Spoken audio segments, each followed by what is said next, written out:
this story is people are looking at this and saying, it was really close. If only Jan played better, they could have won. But you can't guarantee that Morgan is going to be chain solo killing Doran and that Jose is going to be getting... Jan trying to make it back into the tower, but I don't know if the tower is going to be safe for the redive because Peyz is just getting hundreds of chip damage for free. 2 minions left. Q connects. They're going to take down Core. Looks like Jan might be next. Quick flash down from Oner, and he manages to live. Jan doesn't seem to be long for this world. The Q just going a little bit wide, but now Squid looking for a bit of vengeance. Rune Prison goes down, but extra damage, and he gets one back in return. Good roam from Quid to salvage. As a result here, and Core and Jan going to have to do their best to hold on. Morgan on the top side. Observer's bringing us up. Might see the 1v1 here. Doran going to get knocked back. Just barely not going to clip the wall. Doran now trying to dash through. Pick up back on the house for Morgan. Wants that extra burst damage, but it's just not enough. Doran ticking over to 6. Has the win out on that 1v1. And then Morgan without flash, of course, cannot retreat. Really slim margins in that 1v1. I think if Morgan gets him into the wall and gets the bonus damage, I think he actually has the kill. And Morgan, remember, was a shining light for TL in the previous series as he now jumps over Keria's head, but there's just no way out. 4 members of T1 seemingly appear on the top side out of nowhere. Starts with a Cosmic Binding, but now Team Liquid want to turn this play back in their favor. Ulti forced out from Oner. The debate from TL, can they keep pushing in? Have to be careful fighting into that choke.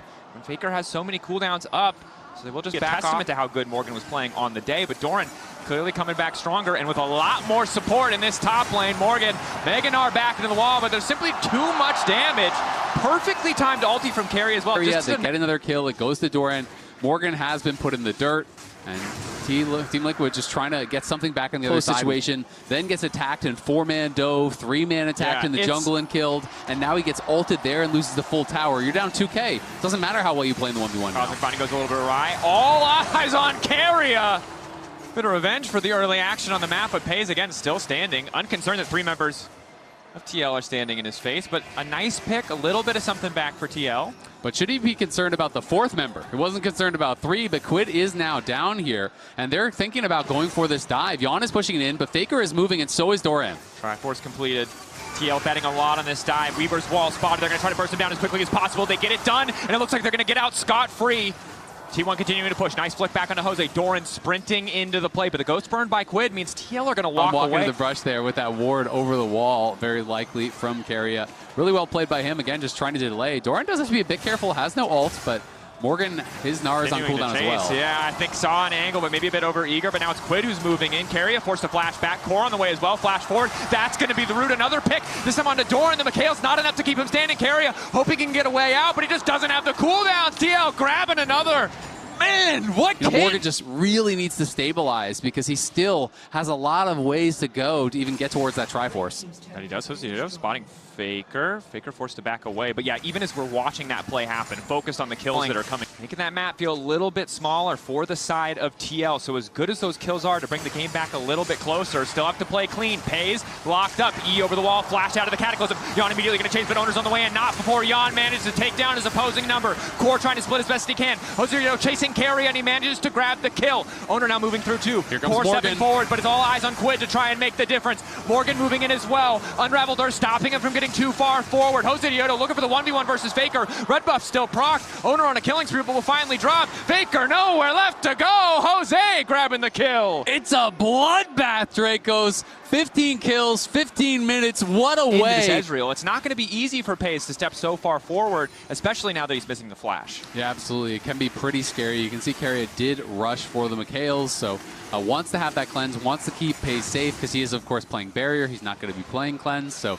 is going to be there. It's difficult for anyone to match him, but TL kind of ignoring him, leaving on his lonesome, setting up Morgan to push top lane as they set up to crash the Herald mid, buying a bit of time, a little bit of trickery there.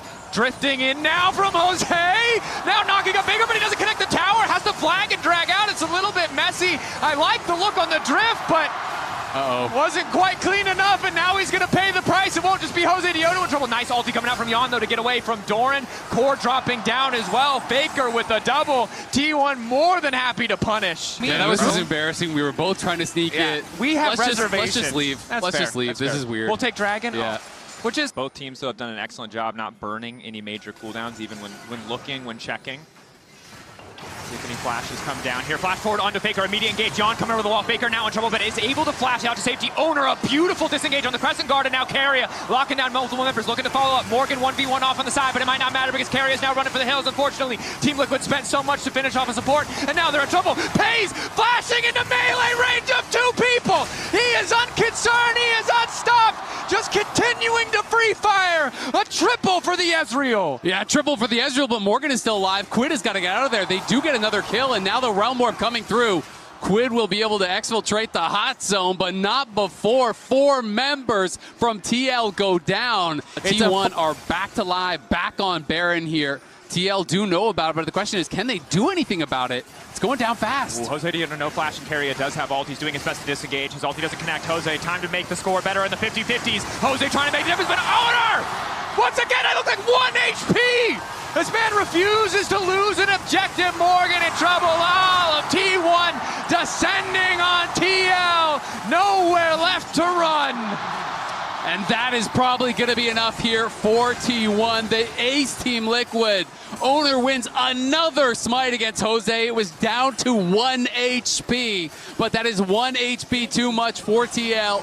And T1 wipe them off the map and take full control of this game here. They're not pushing for the end, but they are pushing 3 waves and looking to deal enough damage that this one is all wrapped up. Breaking open the base. An incredibly confident take, trusting in Oner to win the 50-50, even if it's by the slimmest of margins. But T1, we saw in the previous fight, not afraid to play on the slimmest of margins. They always come out on top. TL maybe going to look for some exit where he left off in this series, and that's a backbreaker for TL. Our production tracked it, right? 5-0, now 6-0 on those 50-50 exchanges. They're kind of... It's kind of messed up. Again, we got a lot of EU producers Jose's here. a really nice guy. He is a really nice guy. Really good Lee Sin. That's why T1 banned it. Maybe he'll get a shot at it in game 2. For now, though, survival is the name of the game for TL, and it is a tall task with a Baron-empowered T1 pushing in on the top side of the map. Flick connects onto Morgan. Charles Fish procs. Good engage onto Oner. Jan still living for an extra second. Snipe, though, coming through crucially onto Morgan. Seeker not going to connect. T1 losing a member, but are still going to break open the base. TP is there for Doran just to get into the fight. T1 look poised to end it here. Yeah, Faker is still coming out of base, so he's going to be running out there. And the Dragon's on the map. Doran's going to whiff on the ultimate here. TL trying to hold on. They're looking for an engage with Core. Wipe. Core right into the back line. Flash forward, looking to lock up with Peyz. Peyz too quick on the trigger, though. Manages to jump out just in time. Tempered Fate connecting onto 2. Keria looking for the perfect setup. Nails it onto Quid. Cataclysm across the team, and down goes the Rise. TL found some good fights, but they could not get their footing in this game as T1 tear right through them. A beautiful game 1 here from T1. TL made him work for it. They scrapped with him, but it was T1.